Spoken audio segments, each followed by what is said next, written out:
उम्मीद करता हूँ कि अच्छे होंगे। आप ज्योमेट्री पढ़ रहे हैं और ज्योमेट्री में पिछली क्लासेस में हमने रेक्टेंगल पढ़ा था और आज की क्लास में रेक्टेंगल के थोड़े आगे के स्तर के सवाल शुरू करेंगे। उससे पहले कुछ आसान आसान से सवाल, जब तक कि लोग हमारे साथ जुड़ रहे हैं। छोटी छोटी सी बातें, जैसे जब कभी इस तरीके की बातें की जाती हैं कि एक रेक्टेंगल है ABCD और A और B के कोण समद्विभाजक बिंदु R पर मिलते हैं, C और D के कोण समद्विभाजक बिंदु P पर मिलते हैं, भुजा AD और CD क्रमशः 8 और 12 सेंटीमीटर हैं, तो RP की लंबाई ज्ञात करें, क्या होगी? तो देखिए, दो बातें यहाँ पे समझनी है। पहला निष्कर्ष तो ये, कंक्लूजन,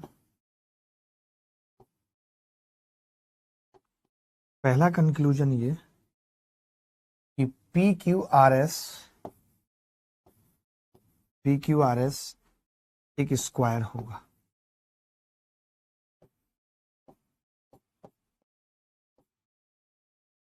PQRS एक स्क्वायर होगा। पहला कंक्लूजन ये है कि PQRS एक स्क्वायर होगा, और जब स्क्वायर होगा तो QS बराबर RP डायगोनल है। और डायगोनल क्या होता है? भुजा यानी कि साइड √2, यही होता है डायगोनल, यही होता है। तो आप एक छोटी सी चीज समझिए, पहले तो ये समझिए कि स्क्वायर क्यों होगा। देखिए क्यों होगा, मैं बता रहा हूं। अगर ये एंगल बाइसेक्टर है तो ये 45 डिग्री का कोण होगा। अगर ये एंगल बाइसेक्टर है तो ये भी 45 डिग्री का कोण होगा। तो फिर ये एंगल 90 डिग्री होगा। बोलो होगा या नहीं? अब एक और बात बताता हूँ, छोटी सी, ज्यादा बड़ी नहीं। जैसे कि CD सवाल के अंदर 12 है। अगर ये 12 है और ये 90 डिग्री है तो आप मुझे DP बता सकते हैं। आप कहेंगे जी 12/√2, यानी कितना होगा? 12/√2। कैसे? जिन लोगों को नहीं पता वो जान लेंगे। आपको ये तो पता ही है कि अगर ये 90 डिग्री है और ये 45 है तो ये 1 और ये √2 होता है। ये आप सब जानते हैं। तो यहाँ पे हमने देखा कि ये जो √2 था इसकी वैल्यू 12 थी। 1 की कितनी आ गई? 12/√2 आ गई। 12/√2 आ गई। 1 की वैल्यू 12/√2 और √2 की कितनी थी? 12। Is it clear? तो आप कहेंगे हाँ जी क्लियर। तो हमने DP निकाल लिया। फिर हमने कहा कि अगर हम DP निकाल लेते हैं और फिर मैं कहूं कि यार ये वाला एंगल भी तो 45 होगा, ये एंगल भी 45 होगा, ये भी 45 होगा, और ये कितनी है सवाल के अंदर? 8 है। तो क्या मैं DQ बता सकता हूँ? क्या होगा DQ? तो आप कहेंगे DQ 8/√2 आ जाएगा। अच्छा, अगर मुझे PQ निकालनी है तो PQ क्या होगी? DP minus DQ। थोड़ा मुश्किल सवाल हो सकता है, लग रहा हो, है नहीं। तो कितना आ गया जी? ये 12/√2 माइनस 8/√2, बोले तो 4/√2 आ गया। 4/√2। अब मुझे पता है कि इसकी भुजा मैंने निकाल दी 4/√2 और इंटू √2, तो डायगोनल कितना आ गया? 4। यही सवाल का उत्तर है। पूरी क्लास में कोई ऐसा माइका लाल था जिसको नहीं हो पा रहा? अब देख लो, यही चीज पता है क्या थी कि अब देखो सारे कोण 90-90 थे और दो भुजाएं बराबर आ जाती। ये भी 90 था तो ये भी 90 हो जाता, ये भी 90, ये भी 90, तो स्क्वायर ही बनेगा, क्योंकि दो भुजाएं भी बराबर हैं। कौन कौन सी? चाहे आप ये निकालो, चाहे आप ये निकालो, आमने सामने की भुजाएं भी बराबर हैं, आजू बाजू की भी भुजाएं बराबर हैं, तो ये क्या बनेगा? ये एक स्क्वायर बनेगा। ये बात सबको क्लियर हो गई या नहीं? बता देता हूं, 168/25 वाले सवाल का उत्तर भी बता देता हूं।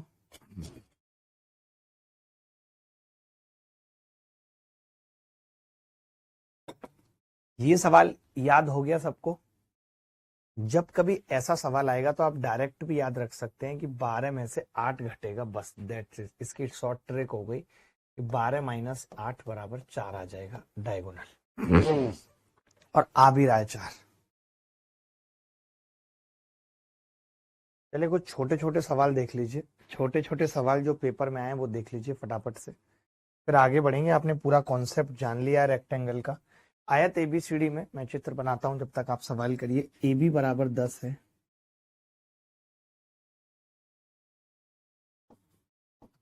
AB बराबर 10, BC बराबर 5, BC बराबर 5 और बिंदु M भुजा CD पर इस प्रकार है, बिंदु M भुजा CD पर इस प्रकार है कि AMB बराबर CMB, AMB बराबर CMB। दो चीजें, बड़ा कमाल का सवाल है। यानी ये एंगल अगर अल्फा है तो ये भी अल्फा है। कौन बताएगा? बहुत प्यारा सवाल है, बहुत प्यारा है। और मैं देखना चाहता हूं कौन बताएगा इस सवाल को, जल्दी से जल्दी, सबसे जल्दी कौन बताएगा भाई, कौन बताएगा? जल्दी बता दो मुझे। चलो चलो, अब मैं सवाल समझाता हूँ, प्लीज इधर उधर की बातों में ना रहें, बहुत ध्यान से समझे। अगर ये एंगल अल्फा है, ये एंगल अल्फा है, तो बेटा ये भी अल्फा होगा। जानते हैं कि नहीं? अल्टरनेट एंगल सुना होगा, अल्टरनेट एंगल। अल्टरनेट मतलब एकांतर कोण। एकांतर कोण क्या होते हैं कि जब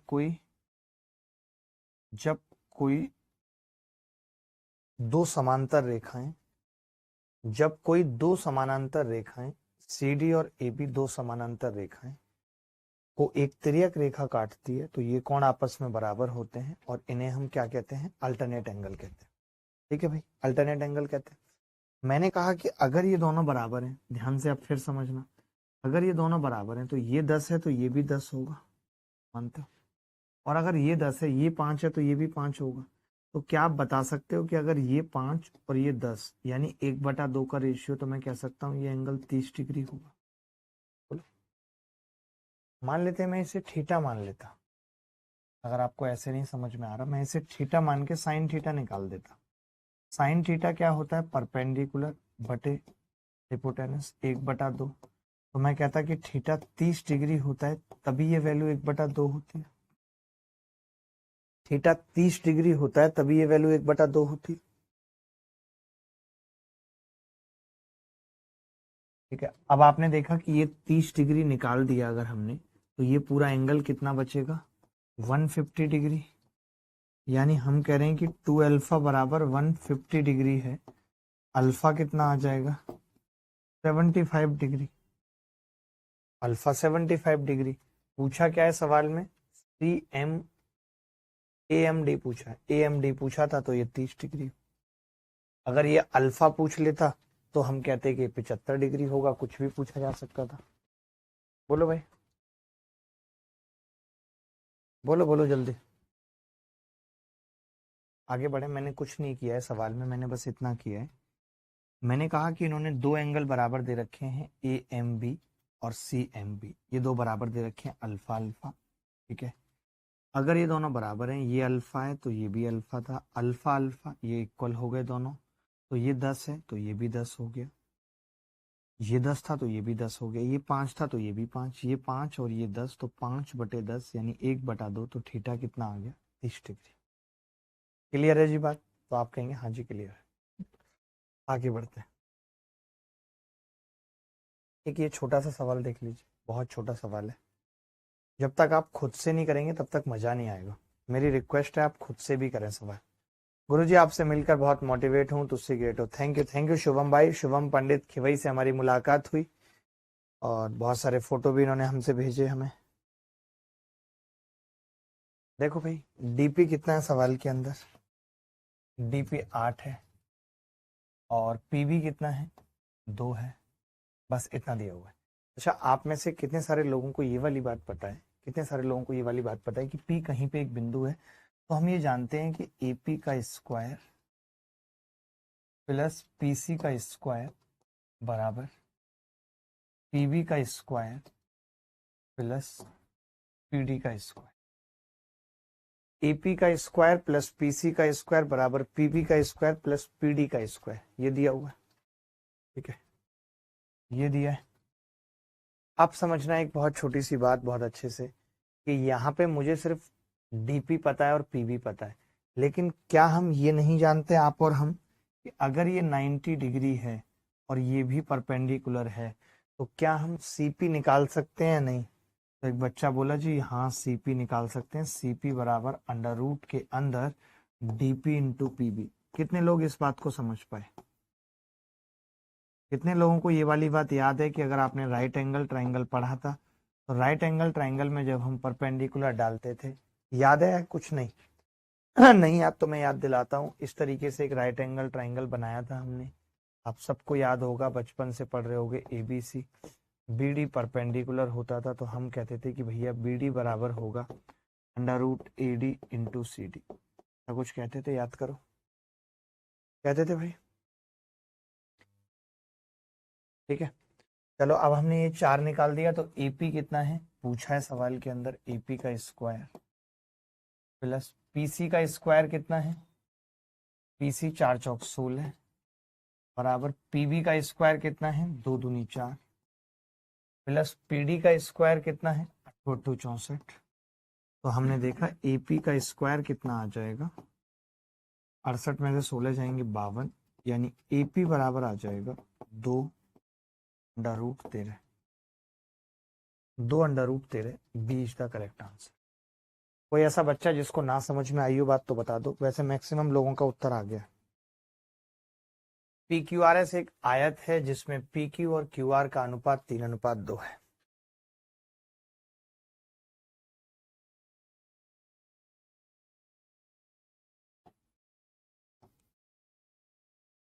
PQRS, PQ और QR 3:2 के अनुपात में है। इसके अलावा ST PR पर लंब है, ST PR पर लंब है। RST के क्षेत्रफल का PQRS के क्षेत्रफल से क्या अनुपात होगा ये बताना है। PQ कितना है 3 और ये कितना है। अब कौन बताएगा इस सवाल का उत्तर? मैं मान जाऊंगा कि उस लड़के में सच में दिमाग है। वो लड़का पैदल नहीं है जो इस सवाल का उत्तर बता देगा। आप में से कितने लोगों को ये वाली बात याद है कि अगर ये 90 डिग्री है, परपेंडिकुलर डाल दिया और मान लेते हैं कि 3 और 2 है, तो हम कहते थे कि ये भुजा 3 का स्क्वायर और ये भुजा 2 का स्क्वायर होगी। फिर हम कहते थे एरिया का अनुपात भी इसके ही अनुपात में बटेगा 9 और 4। याद आ रहा है? कुछ याद आ रहा है? राइट एंगल ट्राइंगल में ये बात पढ़ाई थी मैंने कि ये 2 और ये 3, तो मैंने कहा था कि ये 3 और ये 2 है तो ये 3 का स्क्वायर होगा एरिया, यानी कि 9, और ये 2 का स्क्वायर होगा एरिया, यानी कि 4। 3 का स्क्वायर बराबर 9 और 2 का स्क्वायर बराबर 4।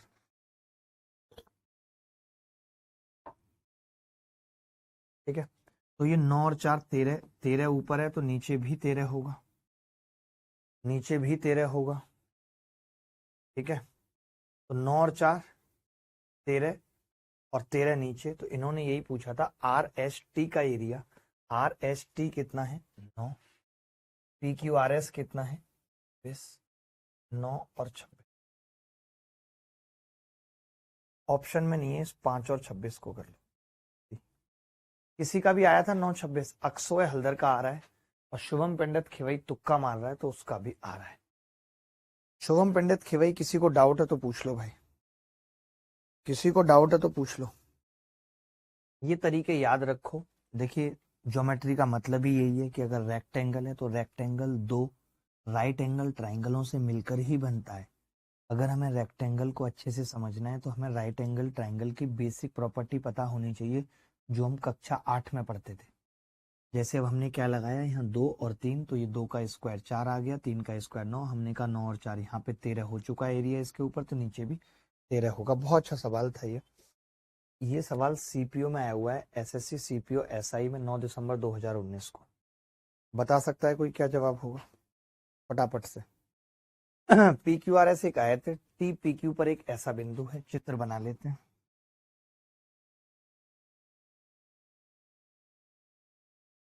PQRS एक आयत है, TPQ पर एक बिंदु है, RTQ एक समद्विबाहु त्रिभुज है, RTQ एक समद्विबाहु त्रिभुज है, PT बराबर 5QT ये दिया हुआ है, PT बराबर 5QT, यानी ये 1 है और ये 5 है। यदि त्रिभुज RTQ का क्षेत्रफल 12√3 वर्ग सेंटीमीटर है, यदि त्रिभुज RTQ का क्षेत्रफल 12√3 वर्ग सेंटीमीटर है, तो आयत PQRS का क्षेत्रफल कितना होगा? तो आयत PQRS का क्षेत्रफल कितना होगा ये बताना है। आर टी क्यू का क्षेत्रफल 12√3 दिया हुआ है। देखो बहुत छोटी सी बात है, हमें पता है कि अगर हम इसको इससे मिला दें, इसका एरिया 1 तो इसका 5 होगा। बोलो होगा? पढ़ा है हमने ऐसा, इसका 1 तो 5, तो इस डायगोनल के नीचे 6 है तो ऊपर भी 6 होगा। बोलो होगा कि नहीं? तो आप कहेंगे हाँ जी होगा। तो मैंने कहा कि ये 1 और ये 5 तो ये 6, हमें 1 की वैल्यू सवाल में 12√3 दे रखी है। 1 की वैल्यू सवाल में 12√3 दे रखी है। तो आयत पी क्यू आर एस का क्षेत्रफल पूछ रहा है, तो पी क्यू आर एस का क्षेत्रफल क्या है? टोटल 12 की वैल्यू बतानी है। 12 की 144 √3 है। 144 √3 है। 144 √3। चलिए ये सवाल आपको आता था। एक दो सवाल स्क्वायर पे पूछ रहा हूँ आसान से, फिर वापस रेक्टेंगल पे और अच्छे सवाल करेंगे।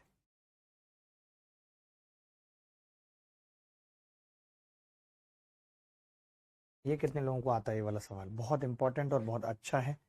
इसमें कई सारी चीजें आपको सीखनी है। एक ही सवाल में कुछ भी पूछा जा सकता है पेपर में। एक बार सवाल पढ़ लीजिए ठीक तरीके से।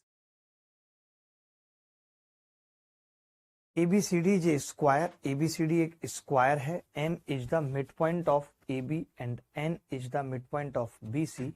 DM and AN are joined and they meet at O. Then which of the following is correct? ABCD एक वर्ग है। M AB का मध्य बिंदु है। N BC का मध्य बिंदु है। DN और AN जुड़ गए और वे O पर मिलते हैं, तो निम्नलिखित में से कौन सा सही है? देखें, ABCD एक वर्ग है। M AB का मध्य बिंदु है। बहुत इंपॉर्टेंट सवाल है, इसको समझना भी उतनी शिद्दत के साथ पड़ेगा, क्योंकि एक सवाल में 7-8 सवाल छुपे हुए हैं। 7-8 चीजें एक साथ क्लियर हो जाएंगी। ABCD M AB का मध्य बिंदु है। M AB का मध्य बिंदु है। N BC का मध्य बिंदु है। DN और AN जुड़ गए। सवाल में लिखा हुआ है कि DN और AN जुड़ गए। DN और AN जुड़ गए। ये कैसा सवाल है? ये तो जुड़ेंगे भी तो बहुत गंदे तरीके से जुड़ेंगे। गलत है। एक बार ऐसा होगा कि DM और AN जुड़ गए। वाह, वही मैं कर रहा हूं। DM है, DM और AN जुड़ गए। जुड़ जाएंगे दोनों। अब सही है। कमेंट्स दिखाते रहना बच्चों के, ठीक है। ओ पर मिलते हैं। ओ हमने यहाँ मिला। बहुत ध्यान से समझना है, ये हल्का फुल्का सवाल नहीं है, बहुत ध्यान से। अब हमें कई सारी चीजें देखनी है, तो हम प्रूफ करते हैं अलग अलग तरीके से। देखना एक बात, छोटी सी बात देखना बेटा, एक भुजा ये है, मान लेते हैं कि ए है, और एक भुजा a/2, और इसके बीच का कोण 90। एक भुजा ये है, एक भुजा ये है, a/2 वर्ग है, और ये a, और इसके बीच का कोण 90। ठीक है, तो क्या आप ये कह सकते हैं कि ट्राइंगल, कल को ये पूछ ले आपसे, DAM कॉन्ग्रुएंट होगा, DAM कॉन्ग्रुएंट होगा ABN के? ABN के अच्छा कैसे होगा? सास प्रॉपर्टी से। सास एक भुजा A, दूसरी a/2, और उसके बीच का कोण 90 डिग्री है दोनों। ये बात मानते हैं?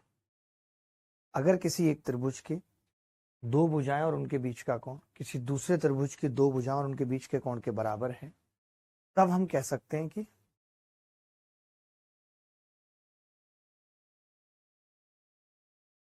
कॉन्ग्रुएंट होगा। एक दूसरे के कॉन्ग्रुएंट होंगे DAM और ABN। चलेगा भाई? चलेगा, कॉन्ग्रुएंट होगा। सिद्धार्थ कितना अच्छा सर, आप कपड़े खरीदते हैं, स्पॉन्सर्ड होते हैं। हाँ हाँ, क्रस्टॉन, डियोर, लुई विटॉन, बर्बरी, ये सब मुझे ही तो स्पॉन्सर के लिए देंगे, क्योंकि मैं तो ट्रम्प हूं।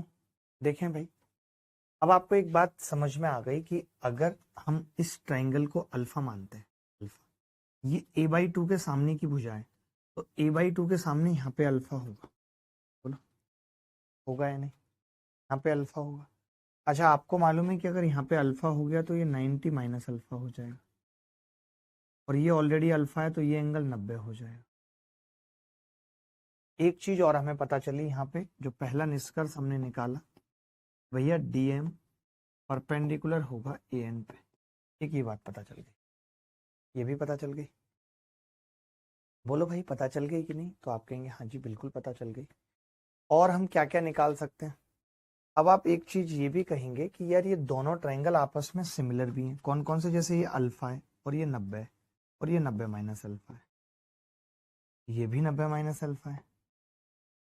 तो क्या मैं इन दोनों ट्रायंगल के बारे में ये कह सकता हूँ? पूछी जा सकती है ये बात भी आपसे कि ट्रायंगल AOM अल्फा से शुरू है, AOM, और ट्रायंगल ABN पूरा ये सिमिलर है। सिमिलर कैसे हैं? क्योंकि तीनों में एंगल समान है। अल्फा है 90 माइनस अल्फा है 90, तीनों में एंगल समान है। अल्फा है 90 माइनस अल्फा है और 90 है। अल्फा 90 माइनस अल्फा और 90। इज इट करेक्ट और नॉट? तो आप कहेंगे हाँ जी ठीक है ये बात।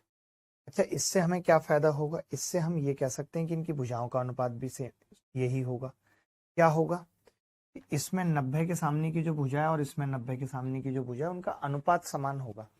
तो क्या मैं ये अगर मैं ये सिमिलरिटी ना भी लगाऊं, समझना बात को, कि अगर मैं ये सिमिलरिटी ना भी लगाऊं तो भी मैं अलग तरीके से इस सवाल को कर सकता था। कैसे वो भी बता दूंगा अभी। आप देखिए कि जो ये tan अल्फा है, tan अल्फा, इस पूरे ट्राइंगल में tan अल्फा 1/2 है, क्योंकि ये पूरी भुजा 2 तो ये आधा है। तो इस ट्राइंगल में भी हम ये कह सकते हैं कि जी 1/2 होगा। यानी अगर कल को मुझे कोई यही अनुपात पूछता है कि भाई बताओ AO और OM का अनुपात बताओ, तो मैं कहूंगा 2:1 होगा। देखिए एक ही सवाल में बहुत सारी चीजें पूछी गई हैं आज तक, इसीलिए मैं भी आपको ये सवाल दे रहा हूँ। जैसे कि पहला ऑप्शन गलत है क्योंकि उल्टा दिया हुआ है, OA और OM 1:2 दिया हुआ है। जबकि मुझे मालूम है कि मैं tan अल्फा निकालूंगा तो tan अल्फा परपेंडिकुलर और बटे बेस होता है। ऐसे इस ट्रायंगल में tan अल्फा परपेंडिकुलर बटे बेस होगा, तो 1 और 2 होगा। अगर ये पूछा जाता है कभी, बहुत आसानी से ये बात पूछी जा सकती है।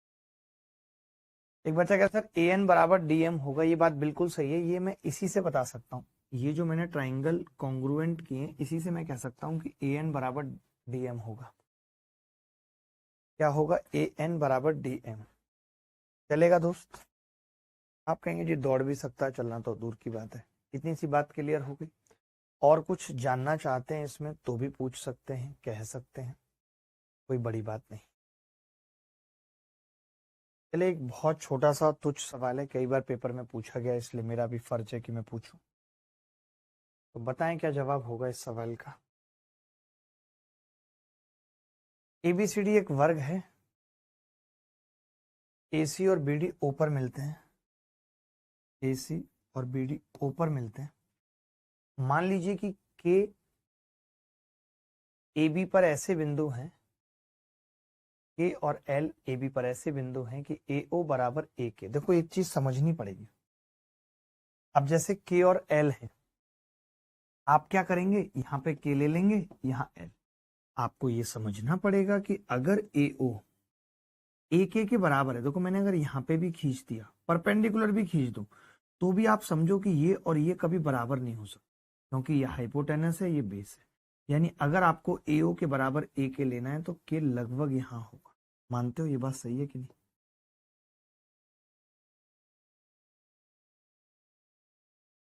यानी कि यहाँ होगा AO बराबर AK। चलेगा?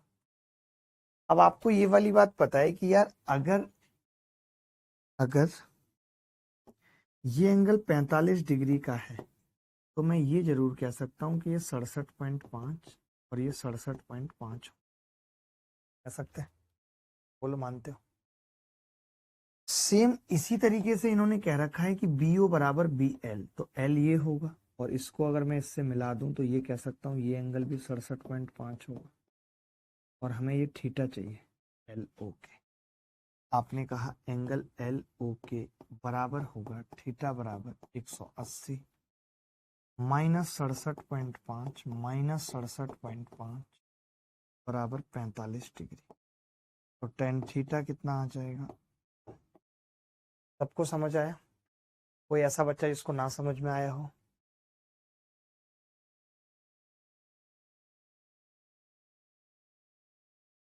कोई ऐसा जिसको ना समझ में आया हो? Any body else? कोई भी बॉडी है जिसको ना समझ में आई बात? कोई भी बॉडी?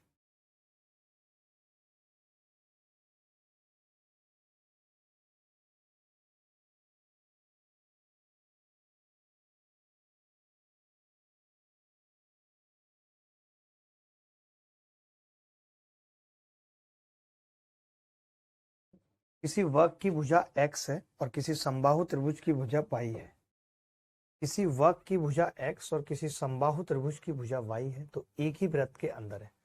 देखिए मैं एक चीज कहूंगा कि अगर दोनों एक ही वृत्त के अंदर है ये भी ठीक है, और एक और है वो, चलो वो छोड़ देते हैं, अभी इतनी सी बात समझते हैं। वर्ग की भुजा x है, आप बताइए अगर वर्ग की भुजा x है तो इसकी रेडियस क्या होगी?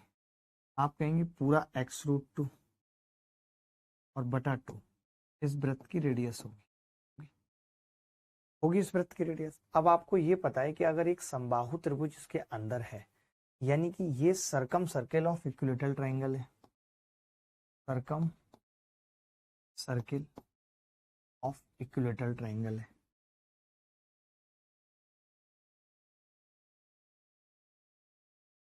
Circum circle of equilateral triangle है ये। तो circumcircle of equilateral triangle का मतलब मुझे मालूम है कि ये साइड बटे √3 होता है। तो क्या हम ये कह सकते हैं कि जो हमने x√2/2 निकाली थी और वो साइड y बटे √3 के बराबर होगी, कह सकते हैं।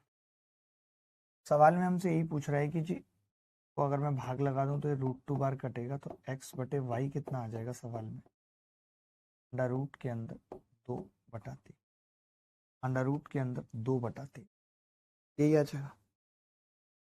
क्लियर है कि नहीं बात?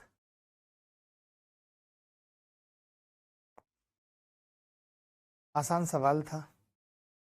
हमें मालूम है कि सर्कम रेडियस एक इक्विलेटरल ट्रायंगल की कैपिटल आर क्या होती है? साइड बटे √3 निकाल दिया। सर जो फाउंडेशन बैच 1.0 से हैं उनको अलजेब्रा क्लास फिर से प्रोवाइड कराई जाएंगी, प्लीज रिप्लाई। हमें तो वो तो होंगी, लेकिन कब होंगी इसका नहीं पता। जब होंगी तो आपको दोबारा मिलेंगी, आप देख सकते हो। बट आप एक बार में क्यों नहीं पढ़ना चाहते? ये बात अगर मैं आपको अभी से ही बताता रहूंगा तब तो आप कोई टॉपिक नहीं पढ़ेंगे, आपको लगेगा दोबारा आ रहा है, दोबारा आ रहा है, दोबारा आ रहा है। आप तो दोबारा के पीछे पड़ गए यार। मतलब आपको दोबारा ही करना है, पहली बार में आपको करना ही नहीं। आप इतने वीआईपी हैं, मैं पहली बार में कुछ देखूंगा ही नहीं, मैं सीधे दोबारा में ही देखूंगा।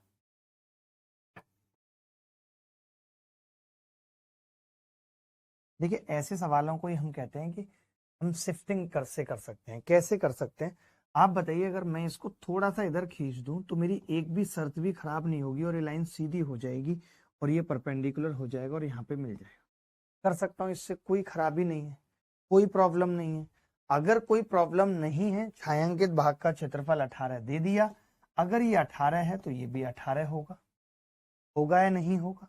दोनों 18 होंगे। अगर ये दोनों एरिया 18 हैं, अब हमें ये निकालना है। हमें तो ये बात पता है मेरे दोस्त कि अगर ये ए है भुजा तो ये भी ए होगी। तो हाफ ए स्क्वायर बराबर 18 है, तो ए स्क्वायर 36 होगा। तो ए कितना होगा? 6। ए 6 होगा, यही उत्तर है। ए 6 होगा। ये अच्छा सवाल था, बस हमने कुछ नहीं किया, इसको सीधा कर दिया। कई बार इस तरीके के सवाल पूछे जाएंगे, ये एक तरीके से शिफ्टिंग है। अगर हम इसको नॉर्मली भी करेंगे तो भी हम इस यहीं पे आके अटक जाएंगे कि ए स्क्वायर बराबर 36 और ए 6 होगा। ठीक है, चलिए आगे सवाल करते हैं। अच्छा सवाल था, ये भी बहुत प्यारा सवाल था। ये सवाल एक होमवर्क में करिएगा, कुछ एक सवाल होमवर्क में भी करने हैं, आसान सवालों में एक है, करना चाहिए होमवर्क में। ये सवाल होमवर्क में करिएगा, एसएससी सीजीएल में फ्री में पूछा गया है, कुछ भी नहीं है। विकर्ण a+b दे रखा है, विकर्ण पर खींचे गए वर्ग का क्षेत्रफल बताना है, बता आसान सा। ये एक अच्छा सवाल है जिसको हम अभी करेंगे। बताइए। इससे बहुत कुछ सीखने को मिलेगा इस सवाल से। ट्रायंगल का सर्कम सर्किल बना दे, तो यहाँ मुझे पता चला कि यार मैं सर्कम सर्किल तो नहीं लेकिन इन सर्किल बना सकता,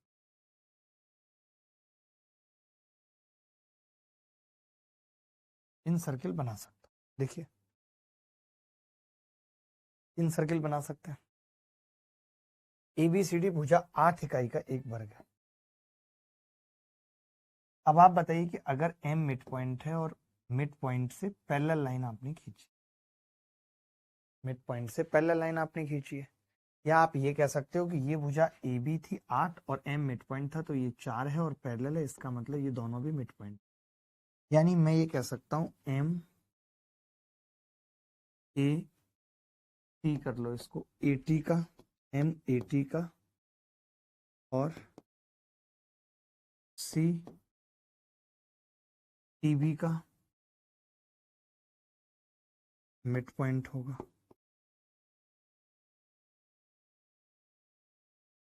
मिड पॉइंट होगा, कह सकते हैं कि नहीं? जब आपको ये पता चल गया कि जी मिड पॉइंट होगा तब खेल ही खत्म हो गया। कैसे? अगर ये 8 है और ये भी 8, ये भी 8, तो ये 8 और 8 16 और ये 8, तो ये 8√5 कह सकते हैं। ये 8 ये 16 तो ये 8√5, ठीक है। तो मैंने कहा कि इसकी रेडियस पूछिए, राइट एंगल ट्राइंगल में बने वृत्त की रेडियस होती है P + B - h/2, ठीक है। P + B - h/2, तो P क्या है 16, B क्या है 8, माइनस H क्या है 8√5 बटे 2। 16 और 8 24 - 8√5 भाग लगाएंगे तो 12 - 4√5 आ जाएगा। 12 - 4√5 इज द करेक्ट आंसर। अच्छा सवाल है, बहुत अच्छा सवाल। सर मैंने ऐप पर बहुत सारे PDF डाउनलोड कर लिए बट वो ओपन नहीं हो रही हैं। ऐसा सिर्फ उन्हीं PDFs के साथ हो रहा है जो कि पहले की डाउनलोडेड है। अमित कुमार का मैसेज भेज देना ऐप वाले ग्रुप में।